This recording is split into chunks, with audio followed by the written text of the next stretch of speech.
This was a waste of state resources because there was nothing new that the president had said. Actually, he's always coming with a new identity of his office. Just in February, we were in Swallows. Today is a different thing altogether. It's very clear that the president has got no plan to transform South Africa for the better. Nothing about international relations, because that is a point of disagreement for this GNU. Nothing about the judiciary and nothing about the land. He can't concretely say this is the amount of hectares we are going to give to our people. A pure lie that he created 2 million jobs, which we have never seen as the people of South Africa. So he spoke to us in February. He speaks to us on the same useless things that he's non-committal.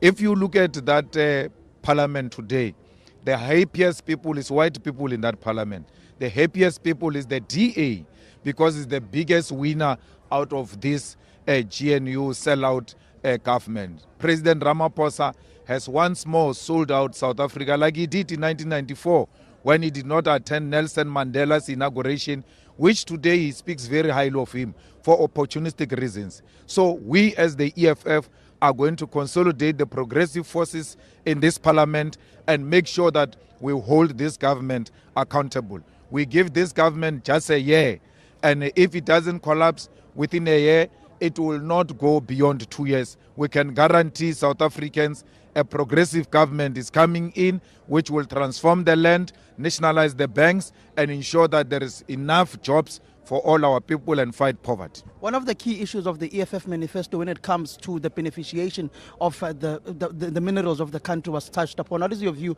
on the beneficiation of the minerals as exposed to exporting road dust and our minerals unbeneficiated? He has spoken about beneficiation since 2017, when the ANC agreed to nationalize the Reserve Bank and ensured that the people of South Africa benefit from the minerals of our country. It's not for the first time he speaks about beneficiation. He's not going to be a part of people who are going to initiate beneficiation in South Africa, because exporting is to the benefit of his masters, and therefore he will never support a beneficiation in the country. He's just speaking about it because he has been president for the past 5 years. He has been deputy president for the past 10 years. Why hasn't he beneficiated in South Africa? Today, he's telling us about a solar plant that has given us 250 megawatts. But just recently, we have just received 800 megawatts from Eskom. And why is he not speaking about what our own state company is able to give us, but instead wants to promote the independent power producers at the expense of Eskom? So you can see that the man that is not for the state. The man is for the private sector. The man is for multinational companies. But what makes me happy is that you can see that is a wounded buffalo. We told you South Africa will eat this elephant piece by piece, and you saw it for yourself today. That confidence and that arrogance of February has gone through the window. And today, the man speaks like a man who has got no confidence and belief in what he's talking about. I won't be shocked tomorrow if I'm told that that speech was written by Helen Zille, because the DA kept on clapping until the last full stop. On the issue of the formation of the state-owned holdings company, basically replacing Department of Public Enterprises, I know that your Treasurer General, Ompilo Moate, also the MP, has spoken extensively about public enterprises. Just on the state holdings company? Well, they have collapsed the state-owned enterprises, and therefore they can't be telling us they are going to establish this or that after they've collapsed the state-owned enterprises. They create a problem and then come to us and say we'll solve the problem after creating the problem. We must first strengthen our own state-owned enterprises. If we want to grow the economy, if we want to create jobs, there is no economic development and any developmental state that is led by a private sector. It must be a state-led economic development. You said you'll defend the ANC in Gauteng. I know Herman Mashaba has been negotiating with Panyaza Lesufi, Tata Morero and TK Ngiza. Will you also be forming part in that particular arrangement on the reconstitution of the metros in Gauteng? they can go ahead. We don't have any kind of arrangement with the Action SA or anyone of that sort.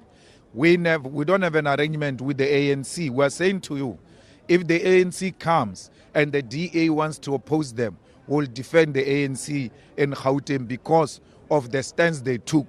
That was a brave stand. That was an act of defiance to this nonsensical neoliberal coalition led by the DA. This is not led by the ANC. Helen Zille is the crafter of everything that is happening here. So Gauteng said we are not going to be Makabane ka Helen Zille, and therefore refuse that and will support them because that is a brave move. The ANC should have opted for minority government if it did not want to work with progressive forces. Instead, they decided to go in bed with reactionary forces who still have blood of our people on their hands. Mr. Malema, will you be part of the national dialogue? Will you take part in the national dialogue that has been called by the president? No, we won't take part in the national dialogue. How do you go to a strategic planning and say you have prioritized the issues that you want to deal with, and those are the things that you are going to be budgeting along those priorities?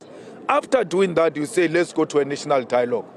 After saying these are our priorities, what are we going to talk about in the national dialogue when they have already prioritized? What should have come before any other thing should have been a national dialogue. That was going to be a genuine national dialogue, not just a talk show.